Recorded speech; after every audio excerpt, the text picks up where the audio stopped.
प्यारे बच्चों, अब हम लोग प्रश्नावली 3.3 के प्रश्न संख्या 1 को देखेंगे। प्रश्नावली 3.3 के प्रश्न संख्या 1 में क्या लिखा गया है? निम्न रैखिक समीकरण युग्म को प्रतिस्थापन विधि से हल कीजिए। प्रश्न संख्या 1 में लिखा है कि निम्न रैखिक समीकरण युग्म को प्रतिस्थापन विधि से हल कीजिए। समीकरण दिया है x + y = 14 व x - y = 4। पहला समीकरण यहाँ दिया है x + y = 14 और दूसरा दिया है x - y = 4। तो आइए इसके हल को देखते हैं। हल दिया गया समीकरण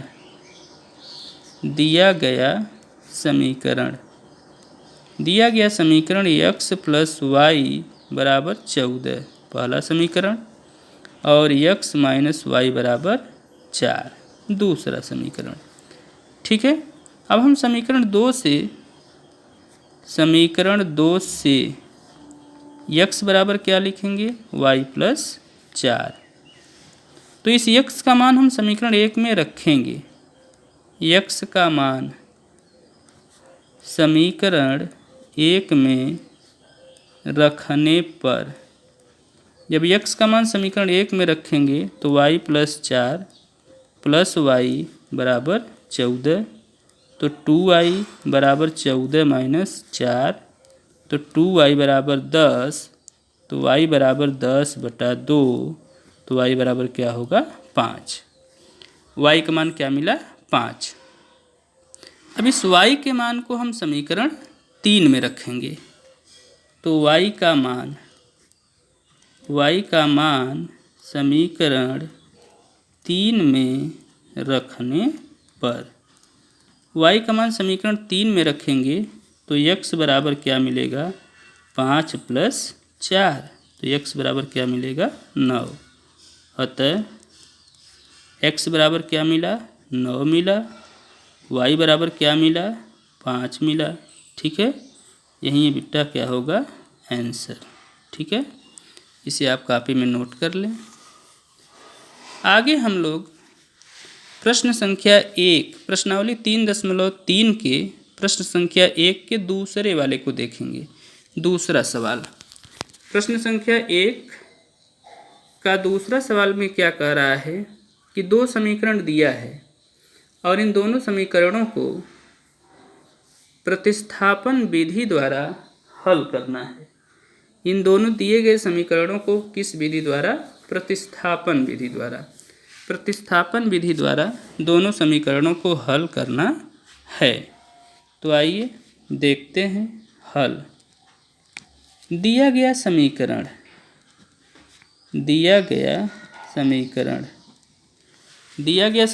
क्या है? पहला समीकरण है s - t = 3 पहला समीकरण, और दूसरा s/3 + t/2 = 6। ये क्या है? दूसरा समीकरण है। अब हम समीकरण 1 से s या t के मान को निकाल लेते हैं। तो समीकरण 1 से s = 3 + t। s का मान हम कहाँ रखेंगे? समीकरण 2 में। ये समीकरण 3 कर देते हैं। s का मान समीकरण 2 में रखने पर, हम s के मान को समीकरण 2 में रखते हैं तो 3 + t/3 + t/2 = 6। लघुत्तम ले लेते हैं। 2 का गुणा यहाँ करेंगे, 3 का गुणा यहाँ करेंगे और इन 3 और 2 का गुणा आपस में करेंगे तो 2 × 6 + 2t + 3t/3 × 2 = 6। तो हो गया 6 + 3 × 2 = 5t, 3 दूनी 6, 6 के 36। तो 5t = 36 - 6, तो 5t = 30। तो t बराबर क्या होगा? 30/5। तो t बराबर 6। t का मान 6 आ गया। अब इस t का मान हम कहाँ रखेंगे? समीकरण 3 में। तो t का मान समीकरण 3 में रखने पर, जब t का मान समीकरण 3 में रखेंगे तो s बराबर 3 + 6, s बराबर क्या होगा? 9। अतः s बराबर क्या मिला? 9। t बराबर क्या मिला? 6। यही आपका आंसर होगा। इसे नोट कर लें। अब हम लोग प्रश्नावली 3.3 के प्रश्न संख्या 1 के तीसरे को देखेंगे। प्रश्न संख्या 1 का तीसरा। प्रश्न संख्या 1 का तीसरा दिया है 3x - y बराबर 3 और 9x - 3y बराबर 9। ठीक है, तो आइए देखते हैं। प्रश्न संख्या 3, दिया गया समीकरण हल करते हैं। दिया गया समीकरण 3x - y बराबर 3, समीकरण 1, और 9x - 3y बराबर 9, समीकरण 2। ठीक है, तो समीकरण 1 से हम क्या करेंगे? y बराबर 3x - 3, ये समीकरण 3 कर लेते हैं। अब इस y का मान समीकरण 2 में रखने पर, y के मान को हम कहाँ रखेंगे? समीकरण 2 में रखेंगे। तो 9x - 3 इंटू 3x - 3 बराबर 9, तो हो गया 9x - 9x + 9 बराबर 9, या 9 बराबर 9। हम यहाँ देखते हैं कि दोनों पक्ष बराबर हैं। दोनों पक्ष आपस में बराबर हैं। दोनों पक्ष आपस में क्या हैं? बराबर हैं। x का ऐसा कोई मान नहीं है जिसके लिए हम y का मान प्राप्त करें। तो अतः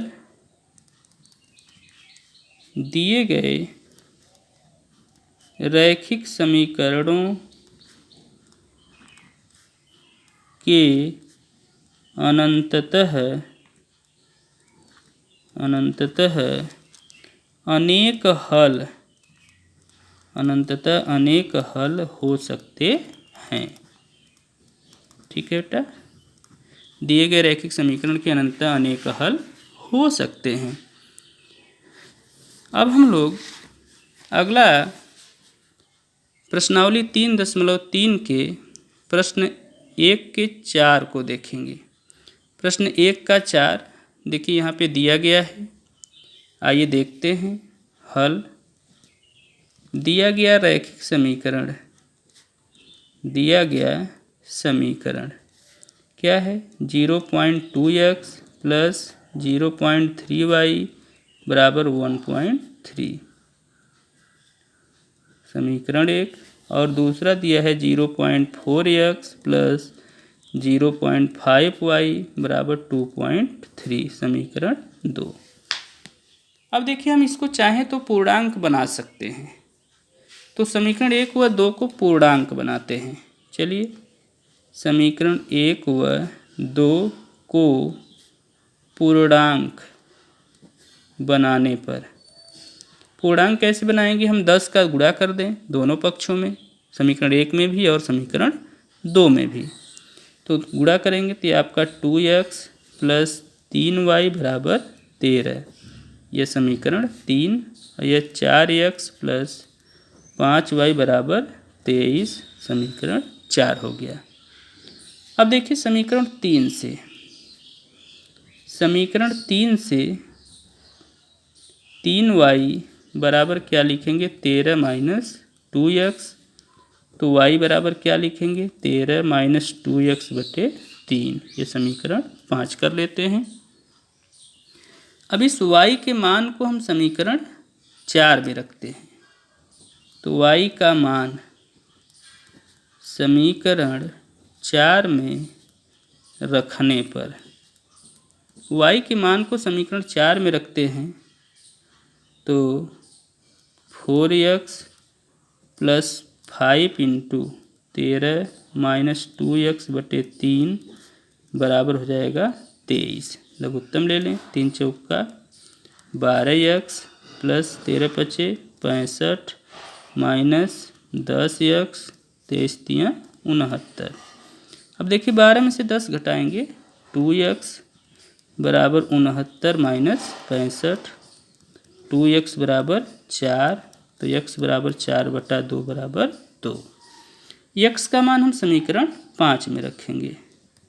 तो x का मान समीकरण 5 में रखने पर, जब समीकरण 5 में रखेंगे तो y बराबर 13 माइनस 2 गुणे 2 बटे 3, तो y बराबर 13 माइनस 4 बटे 3, तो y बराबर 9 बटा 3, तो y बराबर 3। अतः x बराबर क्या मिलेगा, 2 मिला, और y बराबर क्या मिला, 3 मिला। ठीक है, यही आंसर होगा, इसे आप नोट कर लें। इसके बाद हम लोग प्रश्नावली 3.3 के प्रश्न संख्या 1 के 5वें वाले भाग को देखेंगे। प्रश्न संख्या 1 का 5वां क्या दिया हुआ है, आइए देखते हैं। प्रश्न संख्या 1 का 5वां हल। दिया गया समीकरण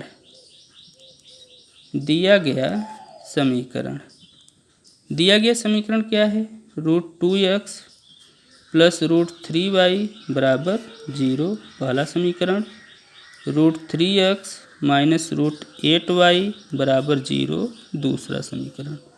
ठीक है, यहाँ हम समीकरण 2 पर आते हैं। समीकरण 2 से √3x बराबर क्या लिख सकते हैं, √8y। ठीक है, या x बराबर हम क्या लिख सकते हैं, √8 को 2√2 कर सकते हैं, y बटे √3। ये समीकरण 3। अब देखिए x का मान हम कहाँ रखेंगे, समीकरण 1 में।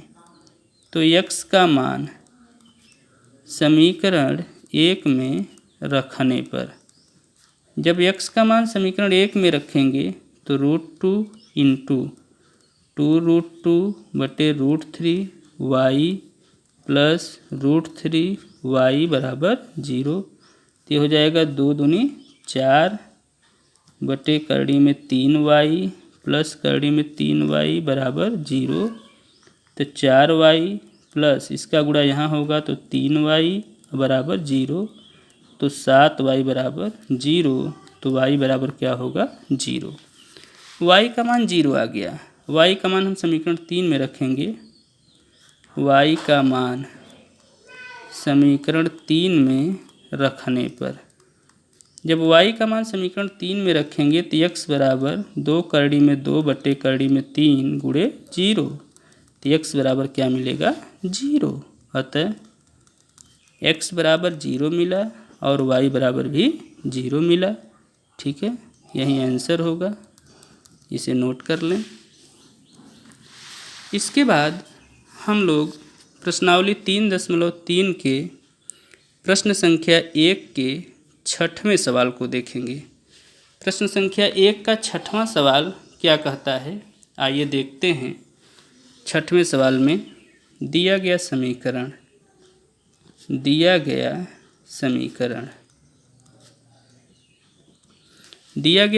क्या है, 3x बटे 2 माइनस 5y बटे 3 बराबर -2। ठीक है, अब इसको पूर्णांक बना लें तो 3 त्रिका 9x माइनस 2 पचे 10y, 2 3 6 दूनी 12 -12 समीकरण 1, तथा x बटे 3 प्लस वाई बटा 2 बराबर 13/6।